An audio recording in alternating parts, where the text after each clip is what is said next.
வணக்கம். இன்றைய முக்கிய செய்திகள். தமிழகத்தில் பள்ளிகள் 1 முதல் 3ஆம் வகுப்பு வரை ஜூன் 4ஆம் தேதியும் பிற வகுப்புகளுக்கு ஜூன் 1ஆம் தேதியும் பள்ளிகள் திறக்கப்படும் என்று தமிழ்நாடு அரசு தெரிவித்துள்ளது. மே 20ஆம் தேதி புதுச்சேரி மாநில திமுக செயற்குழு கூட்டம் நடைபெறும் என்று அறிவிக்கப்பட்டுள்ளது. அம்மா உணவகங்களை புதுப்பித்து சீரமைக்க முதலமைச்சர் விஜய் அவர்கள் உத்தரவிட்டுள்ளார். தமிழ்நாட்டில் 17 IAS அதிகாரிகள் இடமாற்றம் செய்து தமிழ்நாடு அரசு உத்தரவு பிறப்பித்துள்ளது. பக்ரீத் பண்டிகை வருகின்ற 28ஆம் தேதி கொண்டாடப்படும் என்று தமிழக அரசின் தலைமை காஜி அறிவித்துள்ளார்.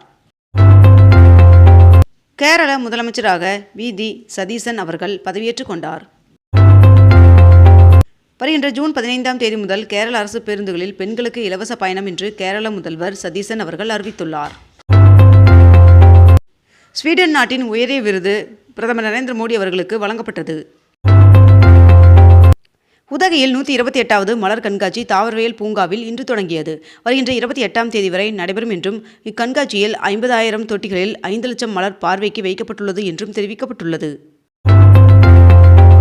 திருப்பதி ஏழுமலையான் சுவாமி கோவிலில் அமைந்துள்ள திருமலையில் வீதிகளின் பெயர்கள் ஆன்மீக ரீதியாக மாற்றம் செய்யப்பட்டுள்ளது.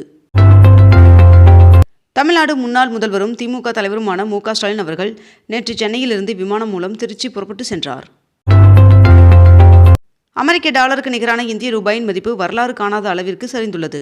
டாலருக்கு நிகரான இந்திய மதிப்பு 96 ரூபாய் 19 பைசாவாக வரலாறு காணாத அளவிற்கு சரிவடைந்துள்ளது.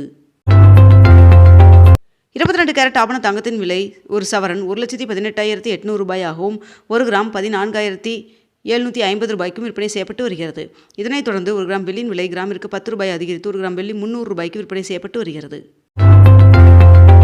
டெல்லி மெட்ரோவில் பயணிகளின் பாதுகாப்பிற்காக கூடுதல் பயனாளர்கள் நவீன ஸ்கேனர்கள் அறிமுகப்படுத்தப்பட்டுள்ளன. தமிழகத்தில் இன்று தேனி, திண்டுக்கல், மதுரை, கோவை, நீலகிரி, சிவகங்கை மற்றும் திருச்சி ஆகிய மாவட்டங்களில் ஒரு சில இடங்களில் இடிமின்னலுடன் கூடிய கனமழை பெய்ய வாய்ப்புள்ளதாக வானிலை மையம் தகவல் தெரிவித்துள்ளது. டெல்லி மெட்ரோவில் கூடுதல் ரயில்கள் மற்றும் புதிய பாதுகாப்பு வசதிகள் அறிமுகம் செய்யப்பட்டுள்ளதாக தகவல் வெளியாகியுள்ளது. T20 கிரிக்கெட் தொடரில் RCB அணி பஞ்சாபை வீழ்த்தி பிளே ஆஃப் சுற்றிற்கு முதல் அணியாக நுழைந்துள்ளது.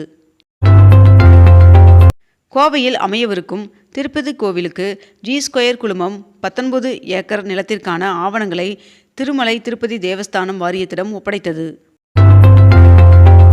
நீட் UG வினாத்தாள் கசிவை தொடர்ந்து NTA-விற்கு புதிய இணை செயலாளர்களும் இயக்குநர்களும் நியமனம் செய்யப்பட்டுள்ளனர். பெட்ரோல் டீசல் விலையை தொடர்ந்து CNG கேஸ் விலை 2 நாட்களில் 3 ரூபாய் உயர்ந்துள்ளது. ஈராக்கின் பிரதமராக பொறுப்பேற்றுள்ள அலி பாலிக் அவர்களுக்கு பிரதமர் நரேந்திர மோடி அவர்கள் வாழ்த்து தெரிவித்துள்ளார். நீட் வினாத்தாள் விற்பனை தொடர்பாக கைது செய்யப்பட்ட பேராசிரியருக்கு 14 நாட்கள் CBI காவல் வைக்கப்பட்டுள்ளது. திமுகவின் தோல்வி குறித்து அடிமட்ட அளவில் ஆராய்வதற்காக 36 பேர் கொண்ட பிரம்மாண்ட குழுவை அக்கட்சி தலைமை தற்போது நியமித்துள்ளது. இந்தியா நெதர்லாந்திடமிருந்து 11ஆம் நூற்றாண்டு சோழர் கால செப்பு தகடுகளை திரும்பப் பெறுவதாக தெரிவித்துள்ளது. பிரதமர் அவர்களின் வேண்டுகோளை ஏற்று பாதுகாப்பு வாகனங்களின் எண்ணிக்கை 10லிருந்து 4ஆக குறைத்தார் ஆளுநர் அவர்கள். முதலமைச்சர் விஜய் அவர்களுடன் மநீம கட்சியின் தலைவர் கமலஹாசன் அவர்கள் சந்தித்து பேசினார். தமிழகத்தில் முதலமைச்சர் ஜோசப் விஜய் அவர்களின் தலைமையிலான புதிய அரசு பொறுப்பேற்றுள்ள நிலையில் அடுத்த 3 நாட்களில் அமைச்சரவை விரிவாக்கம் நடைபெற உள்ளதாக தகவல் வெளியாகியுள்ளது. சிறு மற்றும் நடுத்தர வரி செலுத்துவோர் தாக்கல் செய்யும் ITR 1 மற்றும் ITR 4 படிவங்களை 2026-27 மதிப்பீட்டு ஆண்டிற்காக இணைய வழியில் தாக்கல் செய்யும் நடைமுறையை வருமான வரித்துறை தொடங்கியுள்ளது. கோவிலில் பணிபுரியும் நிரந்தர பணியாளர்களுக்கு அகவிலைப்படி 58%லிருந்து 60% உயர்த்தப்பட்டுள்ளது. கேரளாவில் இவ்வருடம் 10ஆம் வகுப்பு அரசு பொதுத் தேர்வில் 99.07% மாணவர்கள் தேர்ச்சி பெற்றுள்ளனர். CBSE பள்ளிகளில் 9ஆம் வகுப்பு முதல் கட்டாய மும்மொழி திட்டம் ஜூலை 1ஆம் தேதி முதல் அமலுக்கு வர உள்ளது. மேலும் 3இல் 2 மொழிகள் இந்திய மொழியாக இருக்க வேண்டும் என்றும் CBSE பள்ளிகளில் கட்டாயம் கற்க வேண்டிய 3வது மொழிக்கு பொதுத் தேர்வு கிடையாது என்றும் விளக்கமளிக்கப்பட்டுள்ளது. மே மாதத்திற்கான நூல் விலையை கிலோவிற்கு 20 ரூபாய் முதல் 25 ரூபாய் வரை உயர்த்தி நூற்பாலைகள் அறிவித்துள்ளது. வெள்ளி இறக்குமதிக்கு இந்தியா கட்டுப்பாடு விதித்துள்ளது. சென்னை சென்ட்ரல் அரக்கோணம் மார்க்கத்தில் பராமரிப்பு பணியின் காரணமாக இன்று முதல் மே 31ஆம் தேதி வரை 5 மின்சார ரயில்கள் ரத்து செய்யப்பட்டுள்ளது. உதகையில் மலர் கண்காட்சியை முன்னிட்டு நீலகிரி மாவட்டத்திற்கு இன்று உள்ளூர் விடுமுறை அறிவிக்கப்பட்டுள்ளது. தேர்தல் முடிவுகள் குறித்து ஆய்வு செய்ய அமைக்கப்பட்ட கள ஆய்வுக்குழுவுடன் திமுக தலைவர் மு க ஸ்டாலின் அவர்கள் ஆலோசனை நடத்தினார். அடுத்த ஆண்டு முதல் ஆன்லைனில் நீட் தேர்வு நடத்த முடிவு செய்யப்பட்டுள்ளதாக தெரிவிக்கப்பட்டுள்ளது. ஆந்திராவில் 15,803 கோடி ரூபாய் செலவில் போர் விமானங்கள் தயாரிக்கும் தொழிற்சாலை அமைப்பதற்கு அடிக்கல் நாட்டப்பட்டுள்ளது.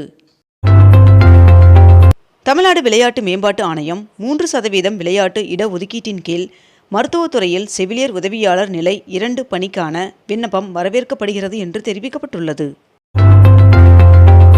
திருச்சி மலைக்கோட்டை அருள்மிகு தாயுமானவர் சுவாமி திருக்கோவிலுக்கு சொந்தமான தெப்பக்குளம் சுமார் 30 ஆண்டுகளுக்கு பிறகு தூர்வாரும் பணி நேற்று கோலாகலமாக தொடங்கியது. LPG விநியோகம் தொடர்பாக இந்தியா மற்றும் ஐக்கிய அரபு அமீரகம் இடையே புரிந்துணர்வு ஒப்பந்தம் கையெழுத்தானதாக தகவல் வெளியாகியுள்ளது. தமிழகத்தில் மே மாதத்திற்கான கலைஞர் மகளிர் உரிமைத் தொகை 1000 ரூபாய் தமிழ்நாடு அரசு வங்கிக் கணக்கில் வர வைத்துள்ளது. பெட்ரோல் டீசல் விலை உயர்வை மத்திய அரசு உடனடியாக திரும்பப் பெற வேண்டும் என்று விசிக தலைவர் திருமாவளவன் அவர்கள் வலியுறுத்தியுள்ளார். வருகின்ற 2027ஆம் ஆண்டு உத்தரப்பிரதேசம், பஞ்சாப், உத்தரகாண்ட் உட்பட மேற்கண்ட இந்த 7 மாநிலங்களில் தேர்தல் நடப்பதால் ஒன்றிய அமைச்சரவை மாற்றம் குறித்து 21ஆம் தேதி பிரதமர் நரேந்திர மோடி அவர்கள் ஆலோசனை மேற்கொள்ள உள்ளார் என்று தகவல் வெளியாகியுள்ளது.